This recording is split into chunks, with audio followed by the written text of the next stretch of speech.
Salam dəyərli izləyicilər, 13 may 2025-ci il müğənni Nigar Rəhimovanın Vətən müharibəsi iştirakçısı medalı alması sosial şəbəkələrdə və cəmiyyətdə birmənalı qarşılanmır və bununla bağlı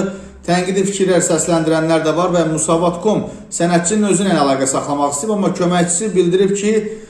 sosial şəbəkələrdə Nigar xanım haqqında artıq əski sözlər yazanlar, onun şərəf və ləyaqətini aşağılayanlar qanun qarşısında cavab verəcək və vəsiqənin həqiqətən verilib-verilməməsi barədə məsələyə gəlincə həmin köməkçi qeyd edib ki, xanım özü dövlətin xidmətindədir. Hər halda dövlətimiz necə qərar veribsə elə addım atılıb və bu arada qeyd edilək ki, Vətən müharibəsi iştirakçısı medalı kimlərə verilir? Bu medala Vətən müharibəsində iştirak etmiş, aparılan döyüş əməliyyatlarının uğurla nəticələnməsinə töhfə vermiş Azərbaycan Respublikası Silahlı